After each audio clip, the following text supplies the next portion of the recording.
Hello. On behalf of Cal Parents, we want to thank you for joining us for Cal Parents Facebook Live. Since David Ortega is not on this side of the camera, we're going to introduce ourselves. My name is Rosanna Fong. I'm the Director of Undergraduate Advising in the College of Letters and Science. I've been in LNS for about 7 years, but on campus it's been a little over 30 years. And my name is Marques. I'm the Assistant Dean of Instruction and Student Affairs for the College of Natural Resources. I've been working at Berkeley for 3 years, but in CNR for the last 4 months. And I'm Sharon Mueller, and I'm the Director of Advising and Policy in Engineering Student Services. I've been in this position about 3 years, but I've been advising on campus for about 25 years. We would like to let you know what to do if your student needs advising in the College of Letters and Science. So in Letters and Science, we have 2 locations, 206 Dwinell as well as 206 Evans Hall and 156 Dwinell Hall. We don't have an online appointment system at this time, so students do come in to make their appointments. They can also call us at 510-642-1483, and they can email us at asklns@berkeley.edu. If your student is undeclared in Letters and Science, they will have also a caseload advisor that they can contact, and they'll have that information on their Cal Central page. So in the College of Natural Resources, you can get all of our information at nature.berkeley.edu/advising. We have 9 advisors on our team, and you can see on our online schedule where you can sign up for appointments, or you could do drop-in appointments, and the drop-in hours are listed there as well. Students are also always welcome to come by our resource center in 260 Mulford Hall, where we are happy to see students, and they can come and work, study, and we also have a suite of events that are planned.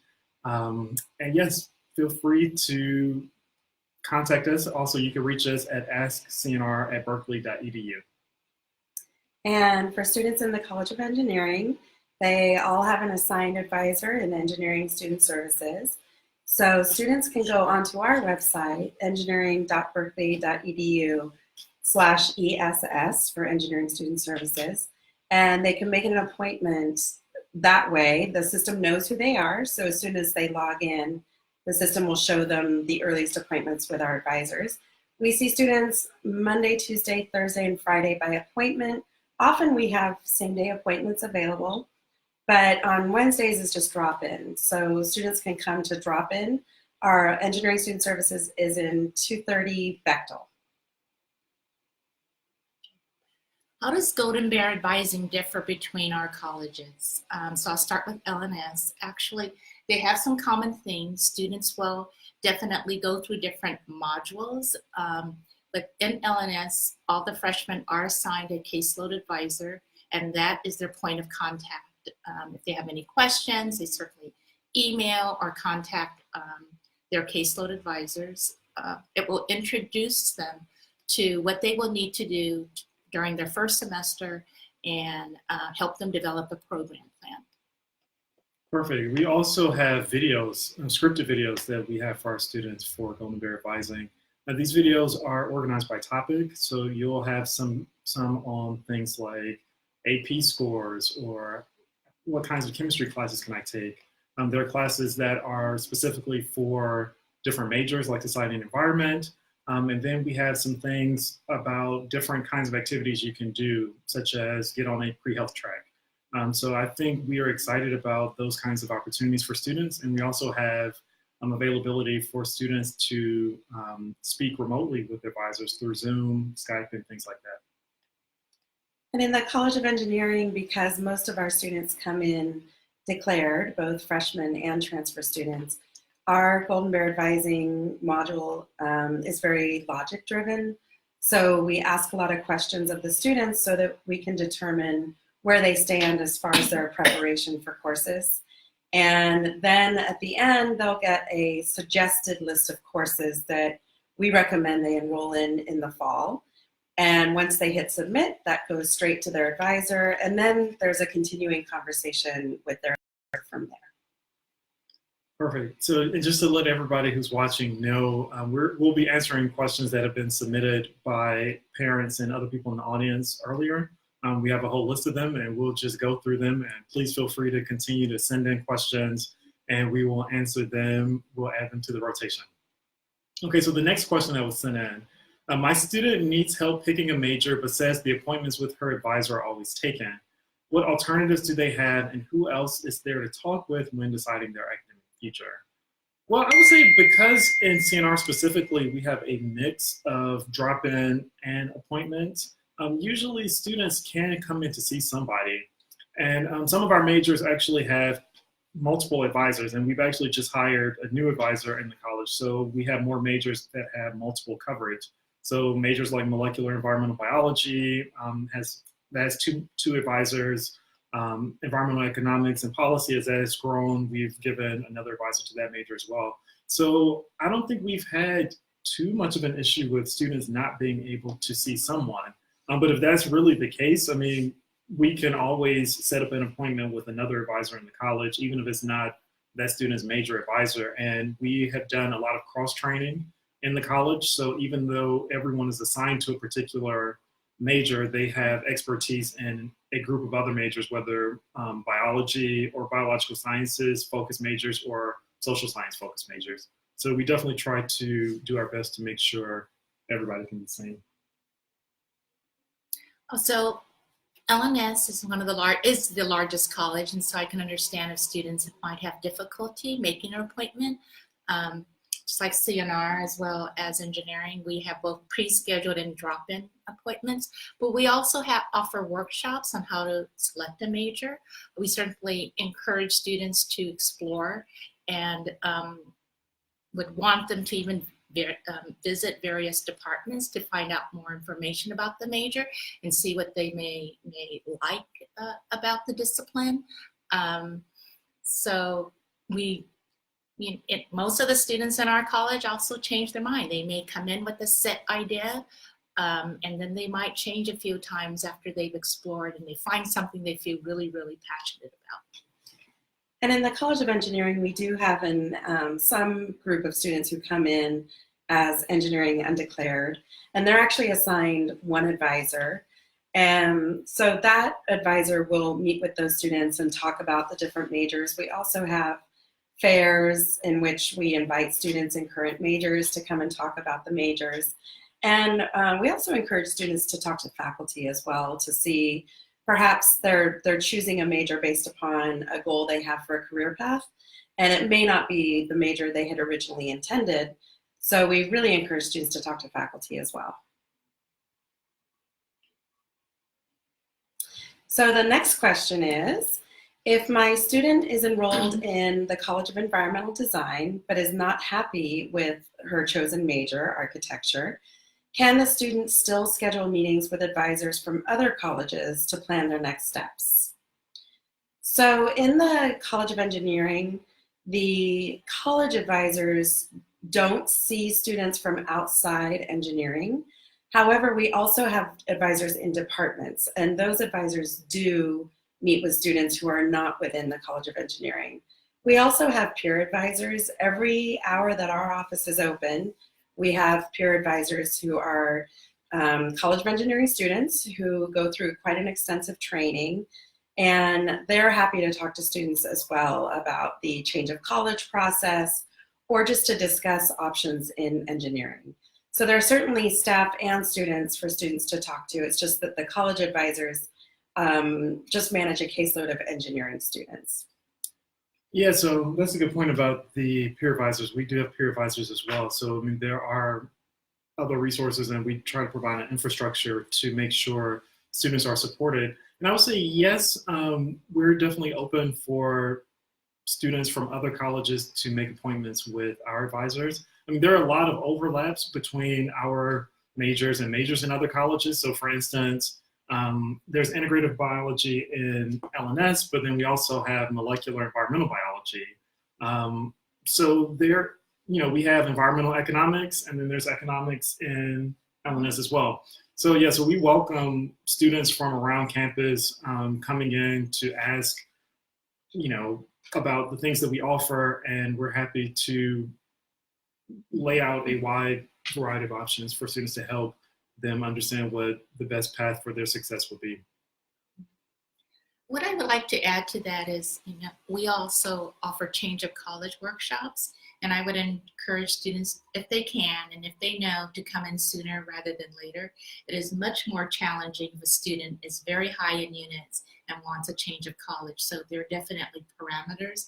So encourage your student to meet with a college advisor or attend one of the workshops. So I have the next question. My child originally had 15 units but had to drop their French class because they had already taken a similar course at a community college. My student is now down to 10 units and cannot enroll in another French class because the spaces are all taken. In addition, the deadline to add classes has already passed and they need 13 units to be eligible for financial aid. What do we do? Again, encourage your student to meet with a college advisor and we would discuss their options. It is more challenging if the deadline to add a class has already passed. We have a policy in our college about dropping a class in a semester. They do have that opportunity, but if they've already used that late add or drop, they're not going to have an opportunity to use it again. So even though it's past the deadline, have them still come see one of our advisors. If they're not able to get into a French class, we could certainly with them explore options of taking another class. Yeah, like an independent study, for instance, might be an option. So we would also try to help link them with faculty members who will be open to doing that kind of independent research with them. So that might be one particular route. Yeah, and it could be that there are classes on campus called decals that are taught by other students, and sometimes they're able to take students late as well. Okay. What are my students' options to prevent them from failing if the pass no pass deadline has passed and my student is at high risk of getting a D or F? Oh, wow. Okay, so that is a good question. Many things one can do. So one, I would want to check in with the student and make sure that they are doing okay. So I would say sometimes there might be a medical reason or medical emergency, or maybe some kind of undiagnosed disability that is influencing their performance in the class. So I think one, in thinking about how to holistically support the student, we will want to investigate, are they okay? Are there campus resources we need to point them to? Because if it turns out to be a case, let's say, where a student becomes eligible for the Disabled Students Program, that gives us all kinds of options about how we can support the student. And even if it's after the pass no pass deadline, there might be some things we could do in those kinds of cases. I would say we would also try to think about other resources on campus that we could point them to. So like the peer advisors, I think is also another good idea. But also there's the Student Learning Center on campus and other tutoring opportunities that students might not be aware of that we can help, our advisors can help them plug into. Yeah, I would say a common theme you're probably going to hear is to encourage your students to come and talk to an advisor, because sometimes students don't know that there are options or aren't aware of resources. In engineering, we have our own tutoring center as well. We have a similar petition like Letters in Science that allows a late change to schedule one time. So maybe this is the time to use that petition. But really the theme is we want to encourage students to come in so that we can have those conversations and find out what's going on. And perhaps there is something else that we would like to address with them to support them.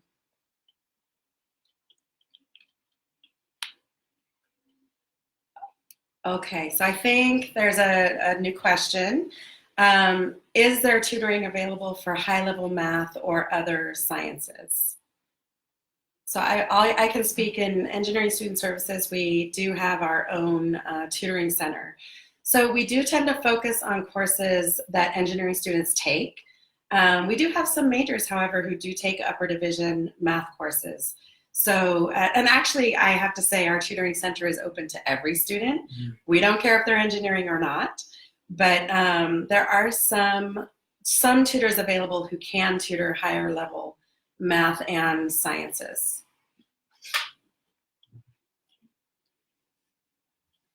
And okay, so here's another question.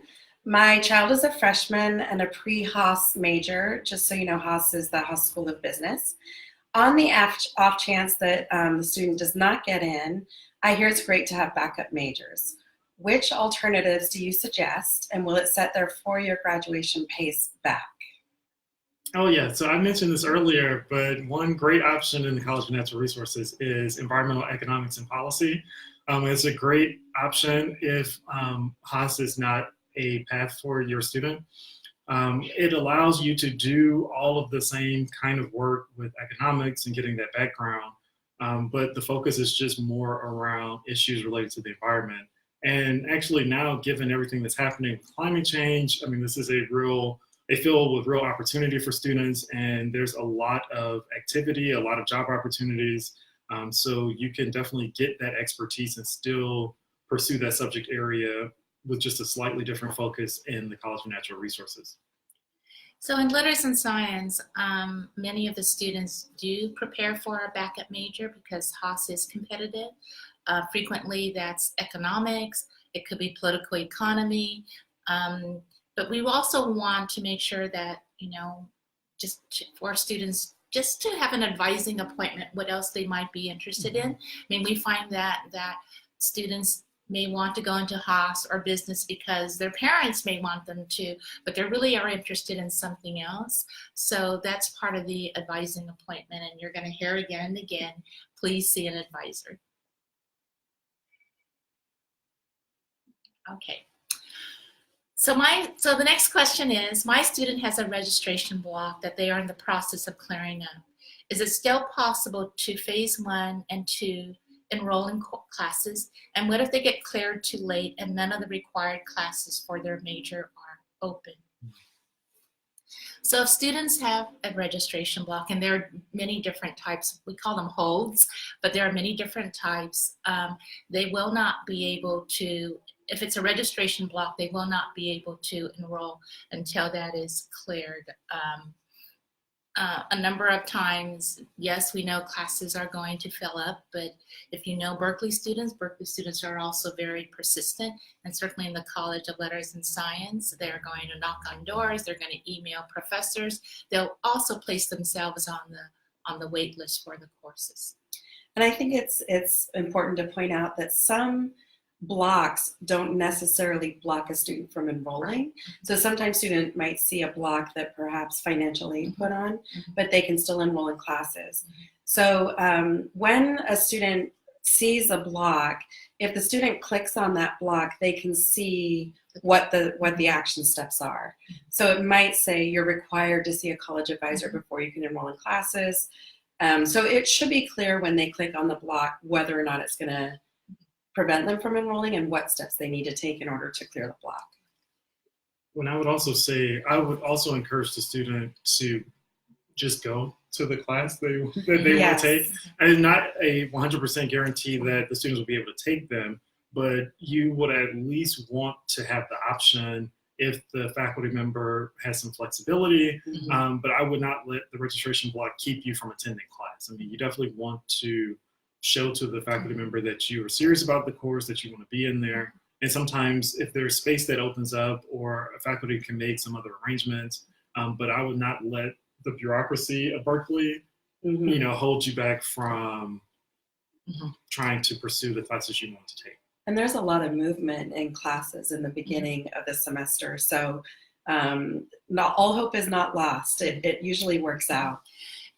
And what I would want your student to do is that if they do see a hold and they know that their registration or enrollment appointment is coming up, please do not wait until the day of the appointment.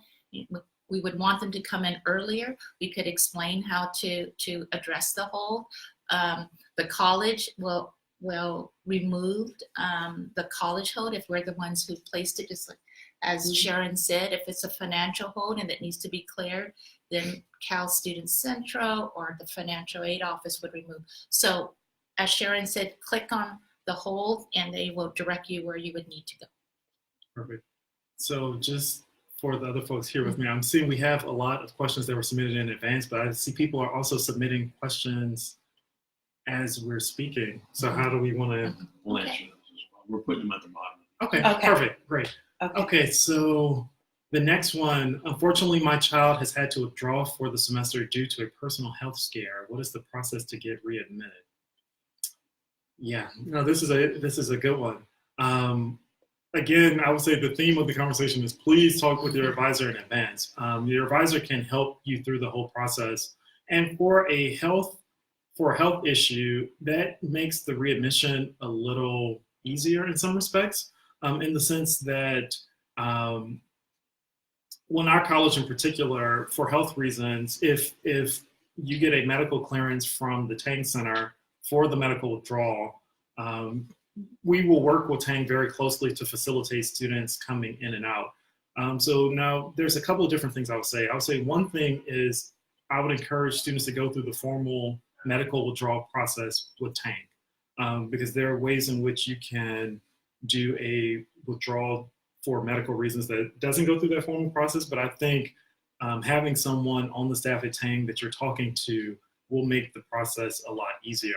And that is the person you'll work with to when you're ready to come back as well. Because once you provide the paperwork to Tang to say that you've been cleared to come back, that really smooths the process out and makes things a lot more automatic. So I would say we, as an institution, are here to remove all of those obstacles in the way of students. But communication, I would say, is the biggest thing, and just making sure that the students are communicating with us, and we will do everything to help make that a smooth process. And I think it's important to point out that readmission doesn't mean the student is applying all over again to the campus. It's actually a fairly painless form that the student fills out. So it's it sounds scary, but it's a pretty easy process.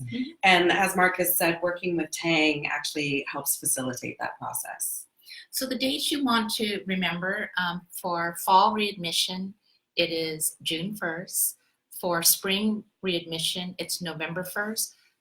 We certainly do not want students to, well, they can, but we encourage them to not wait until the absolute deadline, because we would like them to be readmitted, get into the system, and enroll in their classes. So. Okay, so the question is, can you explain academic probation and when people are eventually dismissed from the campus? So this is actually, it varies a little bit between the different colleges. In the College of Engineering, students are subject to dismissal if at any time their overall GPA falls below 2.0, or if their GPA for that particular semester was below 2.0. So either of those cases would put a student at risk. I would say, however, that it would be very unusual for us to dismiss a student after one bad semester. So once they are subject to dismissal, if they're allowed to continue, we work with them very closely to make sure that they can return to good standing. And they work very closely with their advisor and with resources on campus. And that's a little different at other colleges. Yeah, for us, the threshold is if you get under a 1.5 in a particular term or an overall of under 2.0. But we definitely work with students. We have a Strategies for Success workshop that we do every semester for students who are on probation. So it's not a situation where students are left to fend for themselves, and we really work to make a plan for them, to really chart out what classes they need to take and what they need to do differently in order to succeed. Sometimes we might ask that they take classes at a community college to prepare for coming back into the Berkeley curriculum. And if that's the case, we will chart out what those particular requirements are. So again, we're here to work and escort students through each stage of the process. When are people eventually dismissed? I mean, that is very rare. It doesn't happen too often, But in our case, only if someone is on probation for maybe 3 times back to back will we move to that option. But that's a very, very last minute option. I mean, it's not something that happens very often at all. So just to certainly give you an idea, I already mentioned that LNS is very, very large. There's about 22,000 undergraduates, and we had about 180 students or 175 students in the fall semester who didn't clear probation. And what that means is they already had 1 semester to clear probation, so this was their 2nd semester. And when you think of 175 students out of 22,000, that is a really, really small percentage. Did we dismiss all 170 students? Absolutely not. We do a holistic review. We take a number of things into consideration. And so I would say out of that 175, a little over a third, we are giving them an extra semester. And I might add too that dismissal doesn't mean that you have to be gone forever. Right. We work really hard with students to help them get back in and finish their degree. Okay, so there's a particular question about the new data science major. So data science was actually approved to be a major in the middle of last fall semester. It is very, very popular. So students, like all the other majors in letters and science, students would need to fulfill the prerequisites. And once they do that, and they usually will have done that by the time they're a junior, they can declare the major. As I said, it's very popular. There are 3 departmental advisors, so there's 3 advisors, and there's about 12 peer advisors for that major already. Okay, a question from Sue. What is the difference between social welfare and the sociology major? That's a good question. One, on our campus, they are in 2 different colleges. So social welfare is its own professional school, and sociology is located in the College of Letters and Science. So I would say the social welfare degree is more professionally oriented. There you will be studying the social safety net, things around programs, whether on the government level or a nonprofit level, that would be constructed to support different populations. So like the elderly or youth or children. So you're trying to understand the history and structure of ways in which the country and governments at large try to provide the services needed by different groups. Whereas I would say sociology is a more theoretical look at the organization of societies on a more macro level. You're studying issues around social class, social hierarchy, social movements. So I would say there's a different kind of application, and I would say social welfare is more of a professional degree, whereas the sociology degree could possibly lead more to research or different kinds of work. Okay, and then this next question is clearly addressed to me. So my child is currently in the computer science program in the College of Letters and Science.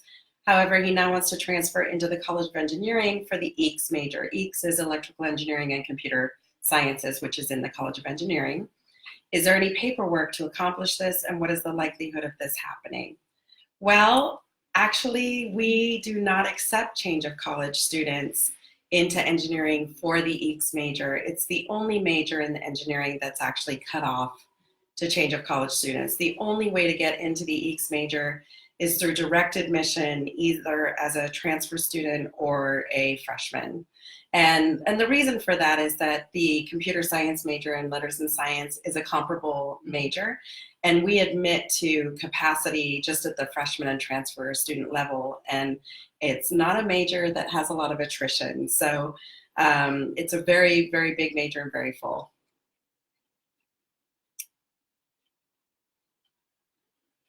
Okay, so we're just about out of time, unfortunately, so we can only take one more question. Maybe the last one on the list. My child had a very rough semester, a very rough first semester academically. What tips do you have for him to succeed this semester and in the future? And I would say that's not terribly uncommon. So again, I would say it would be really important for your student to come and talk to his or her advisor. We really want to normalize that experience so that they don't feel that it's just them. But there are many reasons that could happen. It's a transition can be a challenge for a lot of students. And so we will work really closely with them. And I think that's true in all colleges to help them overcome that and build back up their confidence. Okay, we actually have one more question that we could, and we have just a little bit of time, and it has to do with capped majors and what does it mean. I think you may have heard that some majors in letters and science are impacted. We use the word capped. It does mean that there's not enough space for the number of students who are interested in the major. There's about 7 or 8 capped majors in letters and science. Economics is one of them. Social welfare is another, since that was discussed earlier. And in some capped majors, it does require, it could require, I should say, a higher overall GPA to get into the major. So it'll vary. We have that information actually on our LNS website. And it will also tell the students what would be a comparable major or what they may be still interested in if they couldn't get into, let's say, economics or social welfare or public health. And certainly Marques could answer the questions about public health as well. So